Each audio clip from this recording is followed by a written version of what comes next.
When I journeyed for 2 years, God's call was very clear, go as a family. And I fought that call. It was a very inconvenient call. I was very happy practicing. I had 2 offices, 15 lawyers, not big, but very close family.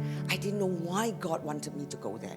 And I fought it very strongly. But when you journal, when you fight with Him, His answers come as you ask Him, the same tense. And I was very troubled. And that morning, the devotion I read was Oswald Chamber, My Utmost for His Highest. And that morning, the title was, What's Next? And he says this. He said, if you're called by Jesus, you are to launch out into the deep sea.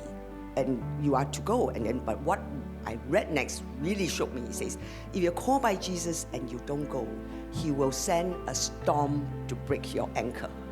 And I told, Lord, you don't have to send the storm. I'm packing my bags. I'm going. So I went. But it was a tough time.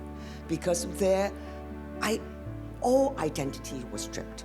I had no career. He gave me no plan. I didn't know what He wanted me to do. I had no church. I have no community. I moved there at 52. He was 58. Who moved at 52? Right? I mean, and all aspects of our life which were settled became a question mark. I prayed in the bathroom, I prayed in the bedroom. I never prayed hard before. But that was the blessing. Because by being sent there with no plan, I had to rely on Him. Stripped of identity, I found my identity as the loved child of God. That was the most important identity, and I became liberated. No career, but who am I? I'm His child. We are called to live a sanctified life. We are called to build community. We are called to work and serve.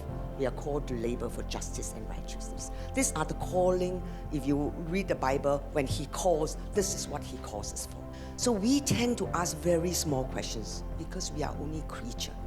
But when we know who is our caller, and we understand that when He called us, He called from the nature of an expansive God, of a glorious God, of a God that loves infinitely and can do abundantly, then we understand that our call is determined by the greatness of our God.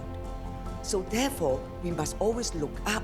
So in that sense, when God called me to go to Canada, and I fought because He gave me no plan, but by the time I went to Canada, He gave me Himself. He is the plan. And in that sense, we can be like Isaiah. When he heard God's call, we can step up and say, here I am, send me.